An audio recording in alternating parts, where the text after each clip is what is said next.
When you see the whole world shaking and you feel your heart is breaking, take my hand, no hesitating. When you're just so tired of trying, all alone you feel like hiding. Together we'll keep fighting. There's no stopping us. Hold on, we're gonna make it. We're gonna make it. Don't stop now. Hold on, we're gonna make it. We're gonna mountains so high we can climb it. Feelings will take in the moment. There's no stopping us. Hold on, we're gonna make it. We're gonna make it.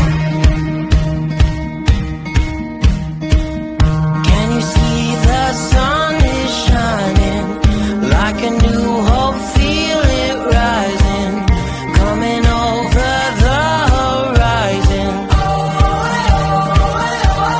There's no stopping us. Hold on, we're gonna make it. We're gonna make it. Don't stop now. Hold on, we're gonna make it. We're gonna mountains too high we can climb it. Feelings will take in the moment. There's no stopping us. Hold on, we're gonna make it. We're gonna make it. Don't you give up, don't you give up on me. Don't you give up, don't you give up now. Don't you give up, don't you give up on me. Don't you give up, don't you give up now. Don't you give up, don't you give up on me. Don't you give up, don't you give up now. Don't you give up, don't you give up on me. Don't you give up, don't you give up now. There's no stopping. Good evening. Well, it's actually about a little past 2:30. I'm doing my podcast a little bit early today, but it will go live at 7 p.m. tonight. It's March 16th. It's the eve to St. Patty's Day, and I wish everybody a very happy and safe St. Patrick's Day tomorrow. It's a Sunday, so you don't have to work, and it should be lots of fun. The weather here in the Hampton Roads area is going to be very, very nice. So it should be a great time for everybody.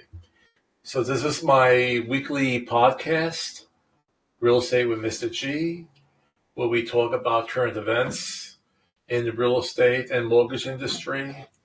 And I'm also a licensed referral specialist and associate broker for Realty Connect LLC, where I could help you purchase a home or list a home anywhere within the United States. And basically, you could contact me, or you could go to my website, realestatewithmrg.us, US meaning for the United States, everywhere across our great land. I could consult you. I could give you my opinion, what's going on, my advice, but the actual showing of homes or the listing of homes will be done with agents in that locale. And these are agents who are like in the top 5% of their area. These are full-time agents who really are experienced within the industry and have good sales volume and good reviews. So I think it's a great service, and there's no additional cost for this. It's not saying, well, since I'm going through Realty Connect with Mr. G, I have to pay him. No. Everything comes out at the closing, okay? If you're the seller, it's your regular whatever commission you agreed upon with your listing agent, and we're going to talk about that a little bit later because there's going to be some changes. Or if you're a buyer, there's really no cost to you whatsoever because a buyer, you're not paying any commission. Sellers are paying a commission once the house sales or the house closes and the commission is generated from the sale. But either if you are a buyer or a seller, there's no fee that you're paying directly to me. So you're actually getting like two experienced agents for the price of one, and I think that's pretty good. That's a pretty good thing. So to kind of clarify that whole setup, I would like to show you a little, it's like a cartoon video that helps explain what Realty Connect is. Imagine hiring someone for a job without an interview. That's how most people pick a real estate agent. Unfortunately, most people don't find out what kind of agent they have until they're already in the middle of a transaction. But how do you find a great agent before making a move? Realty Connect is an invite-only network of the top 5% of all real estate agents in the country. Our free, easy-to-use online service helps you find the right agent for the job. Here's how it works. At Realty Connect, we analyze historical data from millions of real estate transactions and past client reviews to objectively determine which agents are good in a given area. Then we grade each agent on their skills, experience, reputation, knowledge, and communication. Extraordinary agents that score 95% or higher are invited into our network. This comprehensive vetting process allows us to recommend 3 top local agents that will be a good fit for a buyer or seller based on the client's unique needs and the skills and strengths of the agent. Just provide us with some basic information about you and your real estate goals. Once received, we'll match you with 3 top-rated agents that specialize in your market. Evaluate each agent and decide who you like best without any pressure or obligation. We make finding the perfect agent fast and easy, but the best part is our service is 100% free. That's right, none of our services will cost you a penny. We felt the best way to find a real estate professional, and it works by matching you with top-rated agents based on their skills and strengths. Our nationwide network allows us to serve every zip code in the U.S., so whether you're moving across the country or just moving across town, if you're buying or selling a home, let Realty Connect help you find an extraordinary agent today. Okay. I think that video nicely summarizes what we do. And again, you're dealing with top agents. You're not dealing with a friend who's a friend who's a friend, or who might, they know you and they might give out or let some information slip about you to other friends, or maybe even family members. So I think this is a good way to go about it. And again, you'll be presented up to 3 agents, and then you choose which one you feel the most comfortable with. So I think it's a pretty nice thing. All right, so let's go to our topic question for today. I think it's Tony from Atlanta. Good day, Mr. G.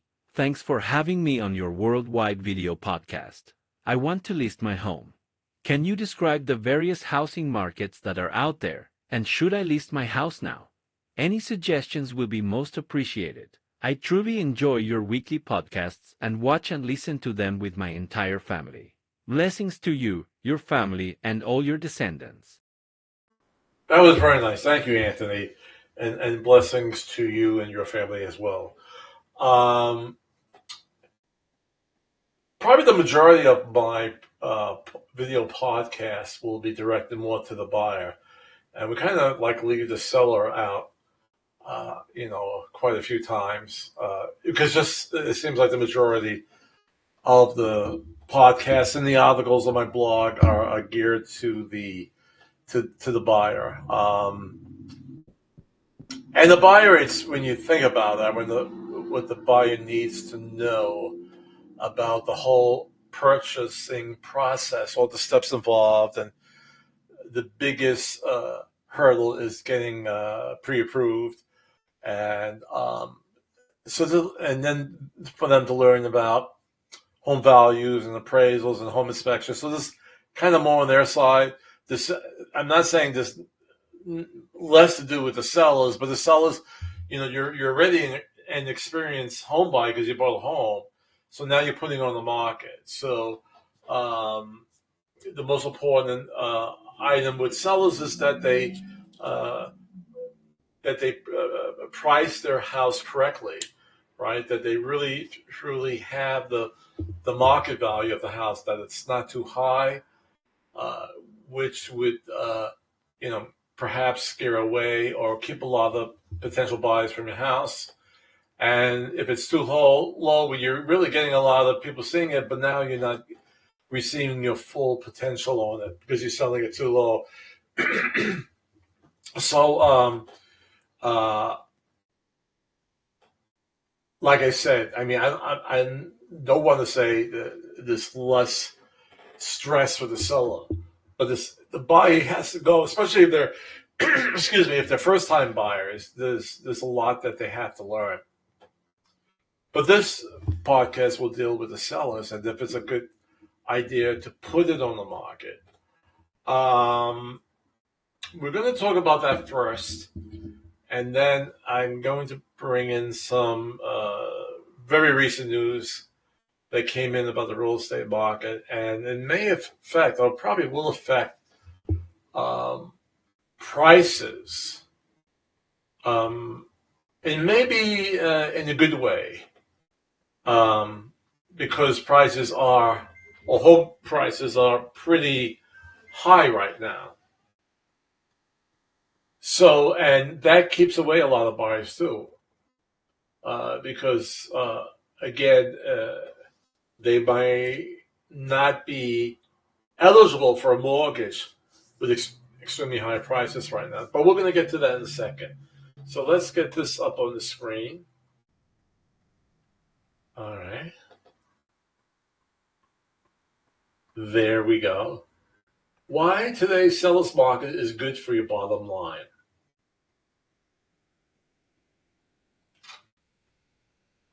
So if you think about selling your house, even though the number of homes for sale has been growing this year, or there's more listings hitting the market, there still aren't enough homes on the market for all the buyers who want to buy.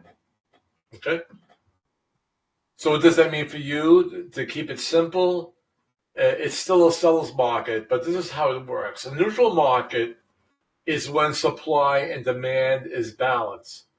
Basically, there is enough homes to meet buyer demand based on current sales pace and homes price hold fairly steady. Then you have what's called a buyer's market. And actually, we're going to have a chart below that's going to kind of make this a little bit easier. A buyer's market is when there are more homes for sale than there are buyers. When this happens, buyers have more negotiation power, right? And they'll have more choices.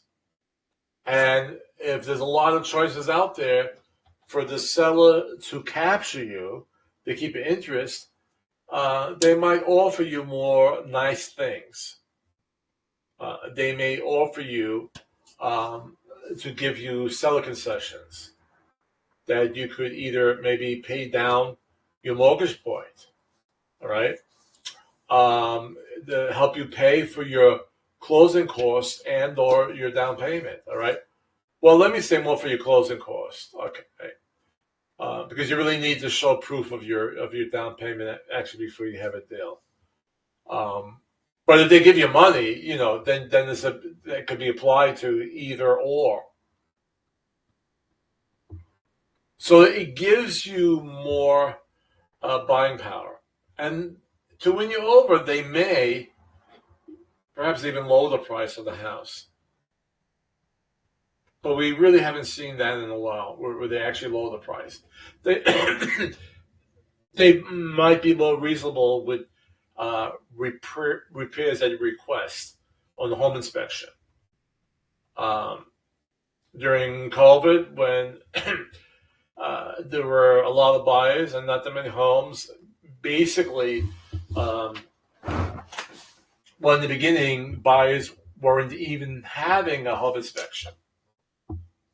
They said, we're just going to take the house and we'll deal with it afterwards. Then, after a while, I guess some people find out afterwards that the house was in bad shape. They'll say, well, we'll do a home inspection, but it will just be for our own interest. In other words, we just want to make sure the house is not falling down. And if the home inspector says there are some repairs that need to be made, we'll take care of it ourselves. The buyer will take care of it. We're not going to request the seller to do it. Now, when it comes to the appraisal, those repairs have to be made. Otherwise, the bank won't give the mortgage. And depending on what type of mortgage you're getting, it may be the responsibility of the seller to make those repairs, not the buyer. But in the buyer's market, if you say, well, I'd like to have, for you to have the carpets steam clean. In the buyer's market, they most likely will do this. All right, we'll take care of that. If that's very important to you, if you don't mind the stains from the dogs and the cats, we'll do that for you. All right, and that will be done. Now, the opposite in the seller's market is just the opposite. The supply of homes for sale are low, so there's less choice for buyers, and there's a lot more competition.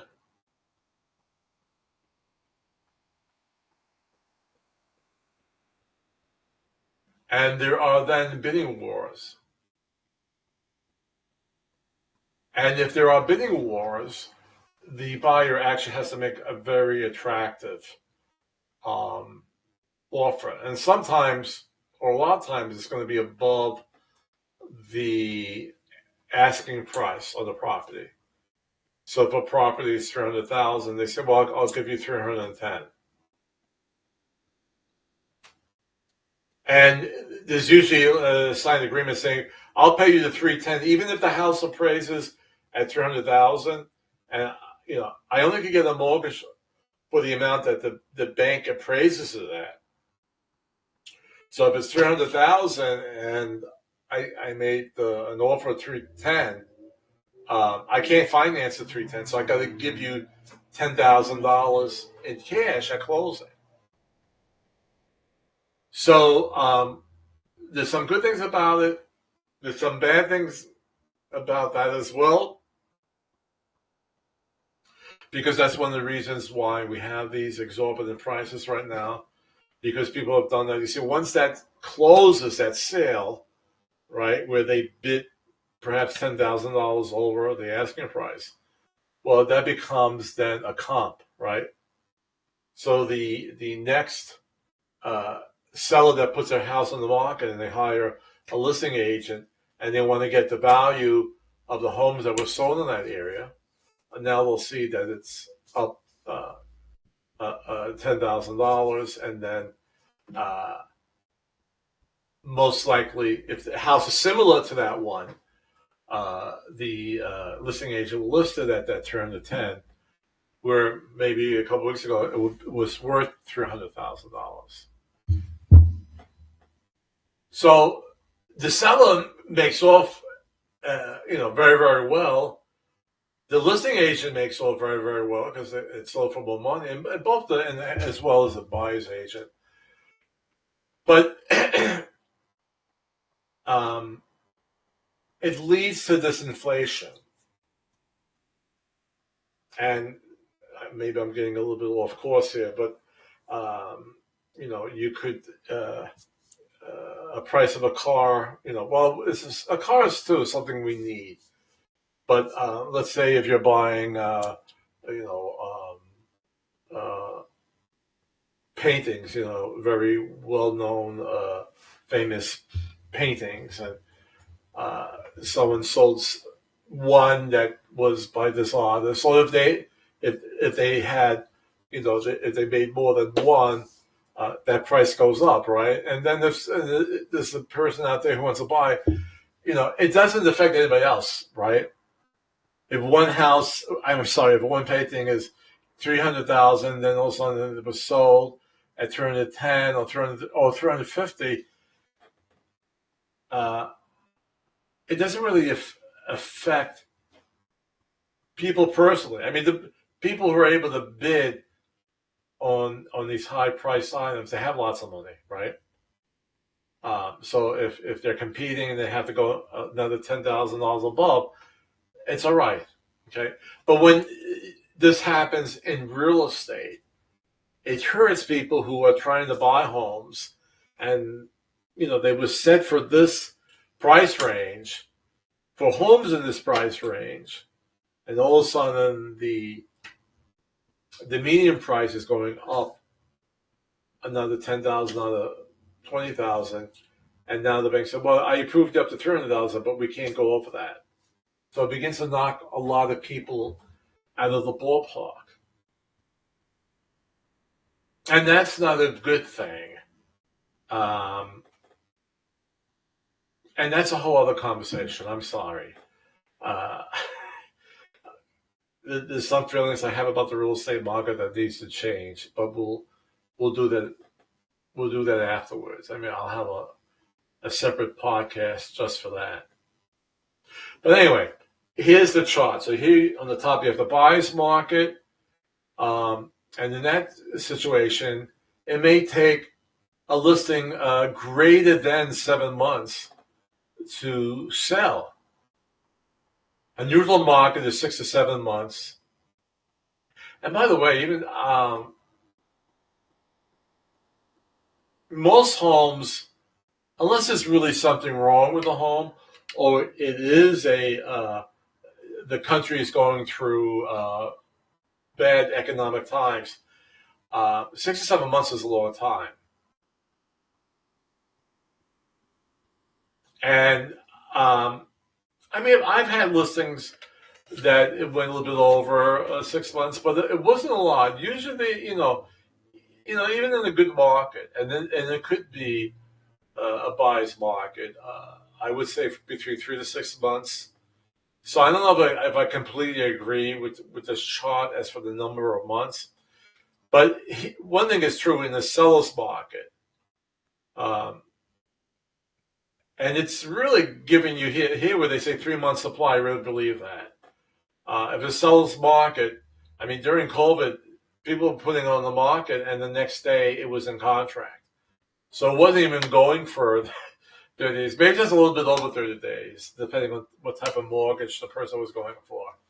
But definitely just about the 60 days.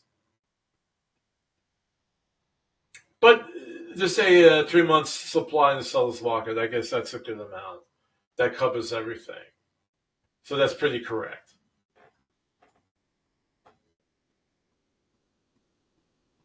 So what does this mean for you, the seller?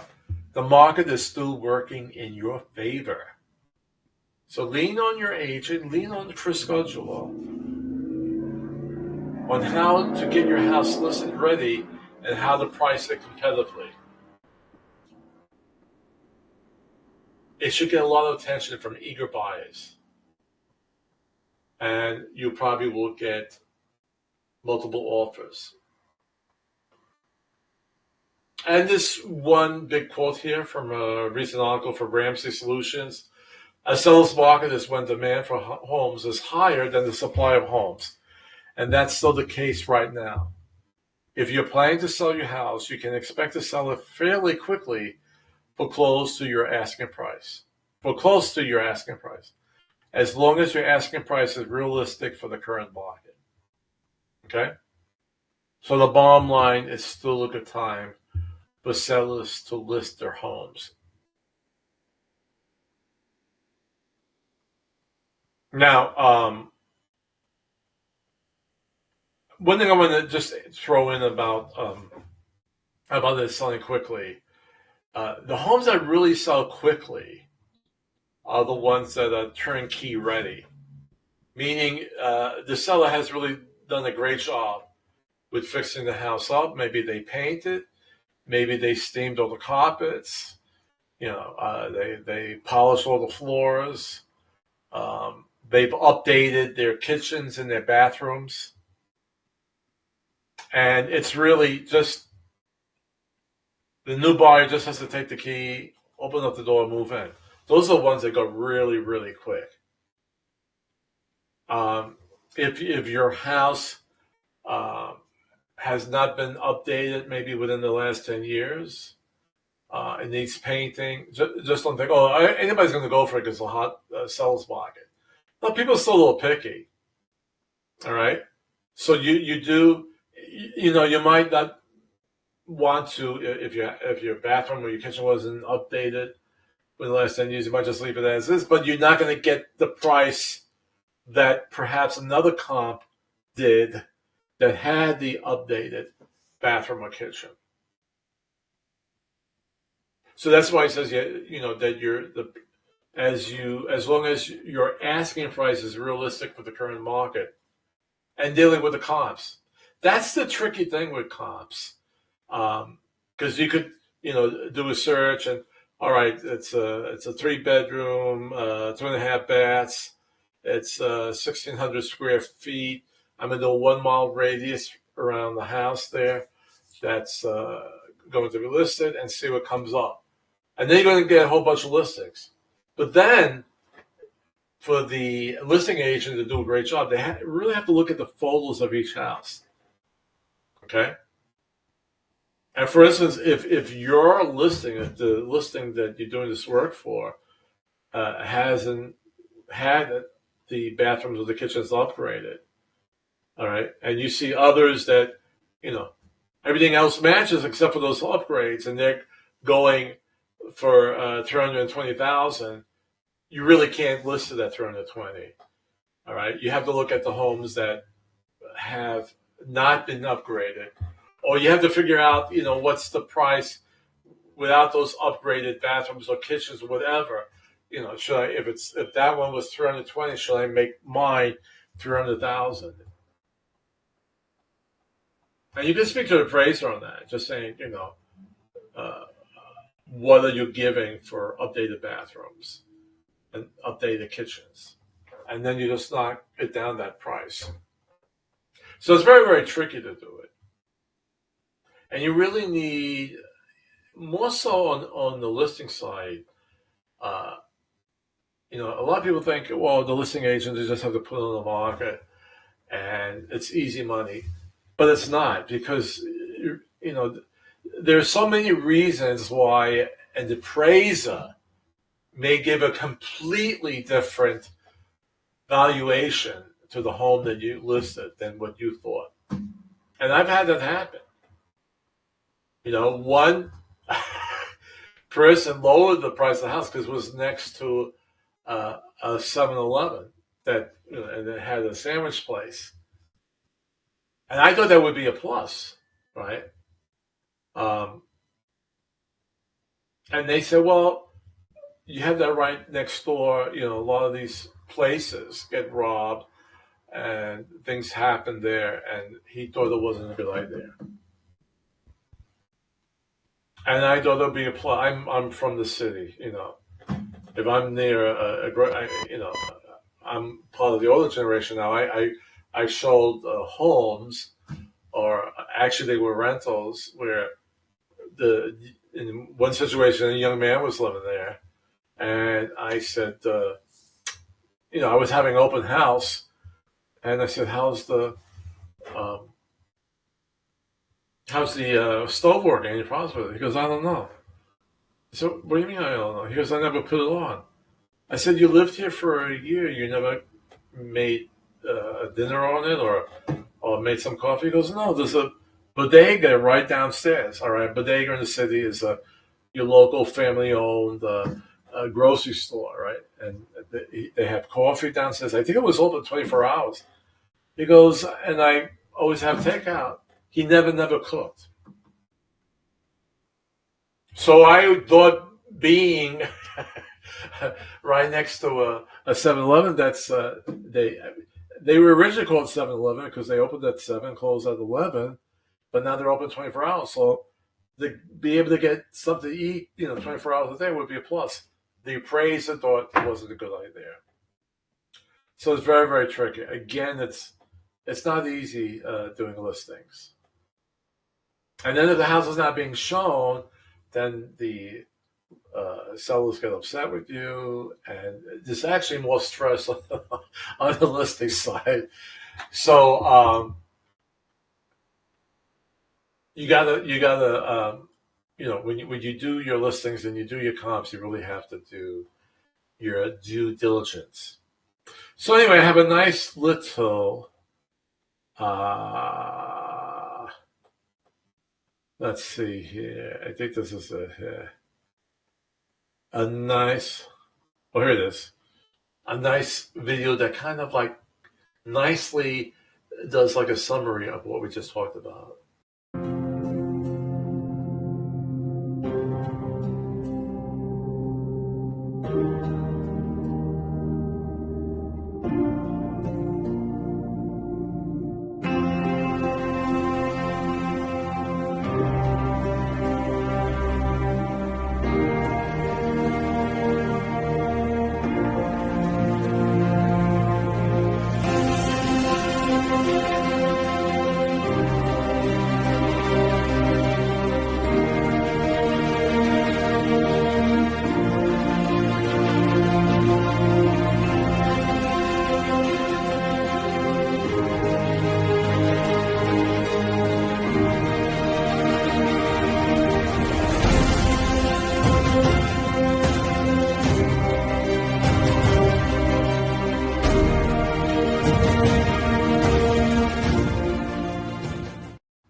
Alrighty then. One thing I do want to show you, and we're already going over 30 minutes. I'm going to have a separate either podcast or I'll do a video and post it on social media. But big news in the real estate industry on Friday.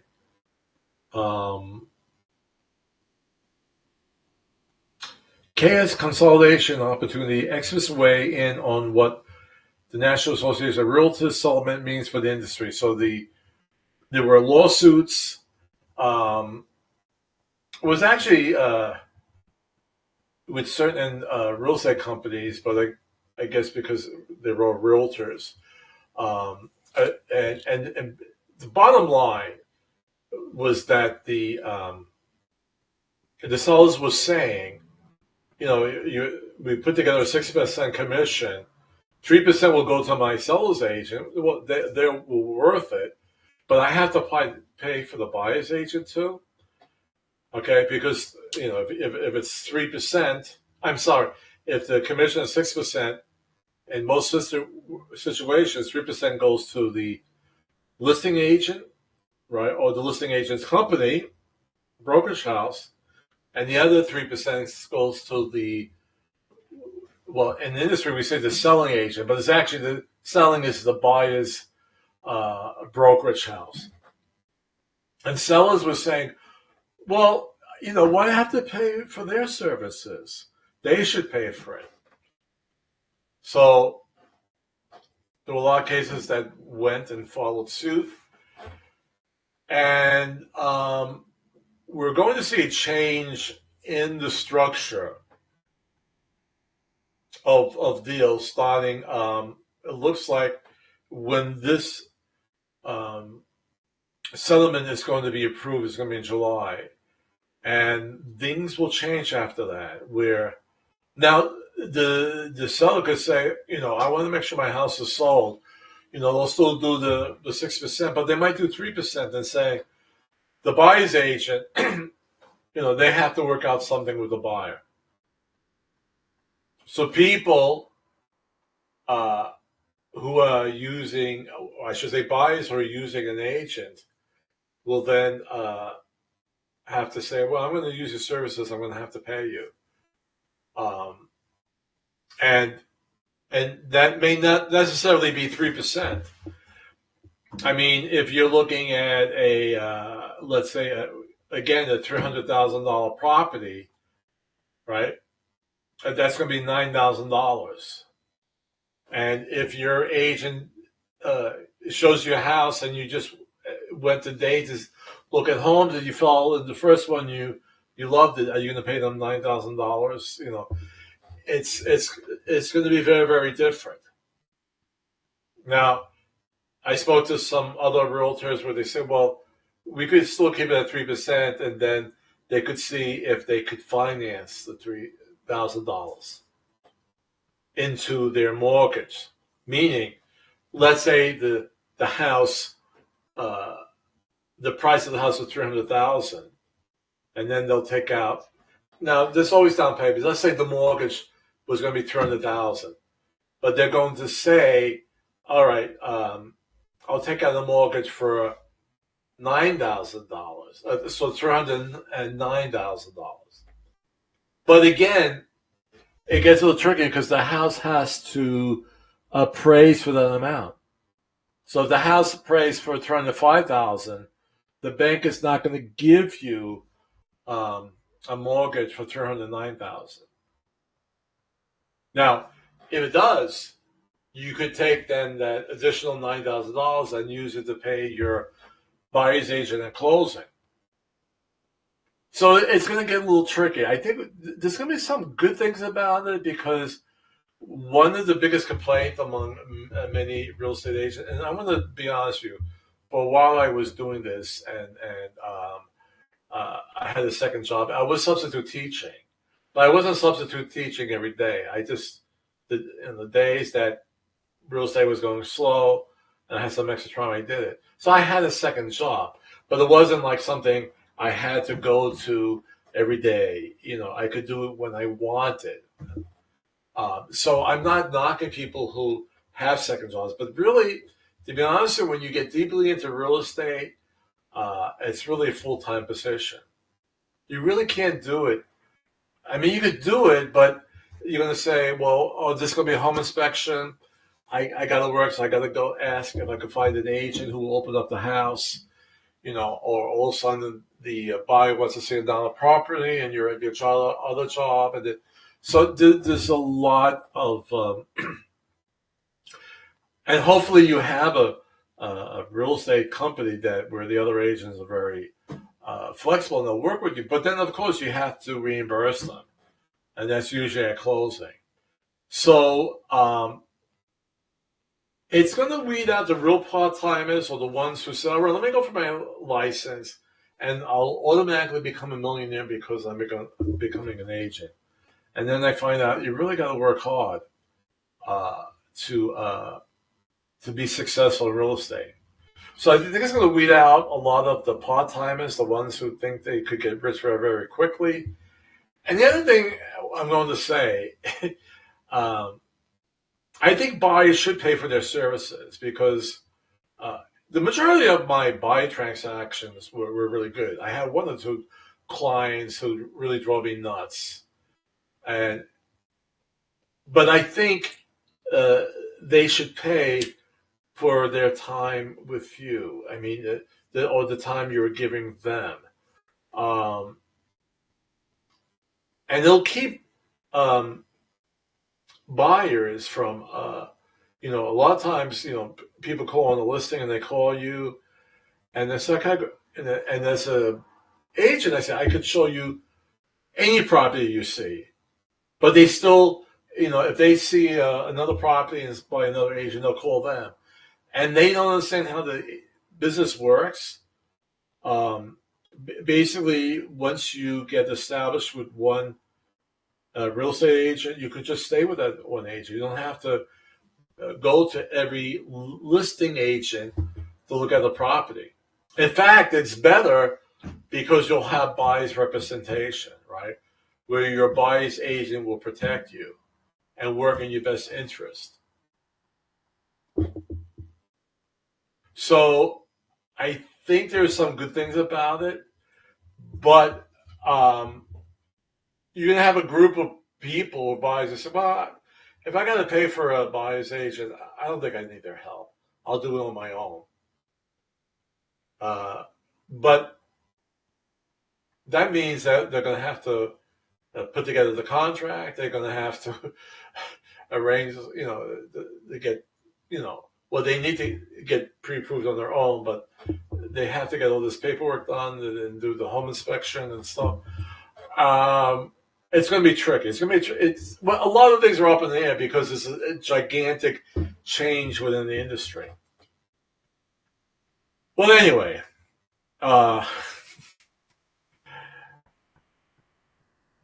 if you if you're thinking of listing or buying a house, you could go to but I still want you to use me for your services. You could go to my website. Well, it's actually my blog site. And on my blog site, and I'll put up the address.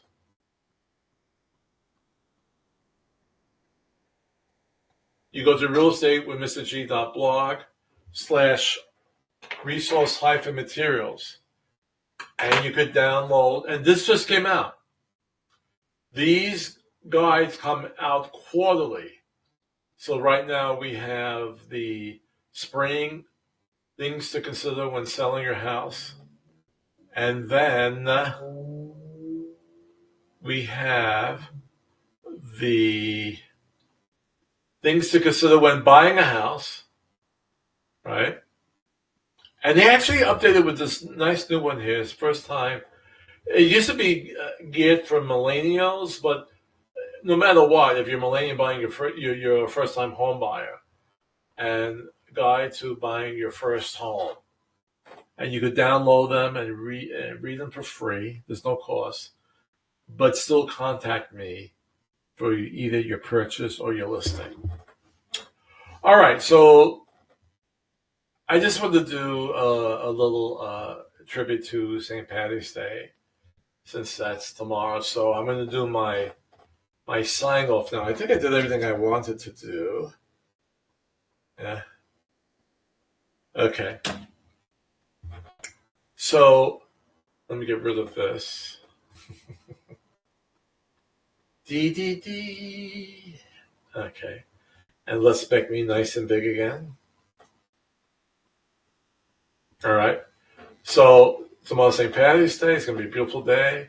Have a wonderful time. Celebrate. If you're Irish, if you're not Irish. I'm not Irish, but I'm going to be having corned beef and potatoes and stuff like that. So, so enjoy. Be with friends. Be safe. If you're going to drive, don't drink a whole lot, and have a great time. And I'm going to have my closing, but I'm going to just do a little tribute to St. Patty's Day, just a little fun thing. And remember, the greatest power we have is to love, and the greatest gift each other. And I'll see you next week.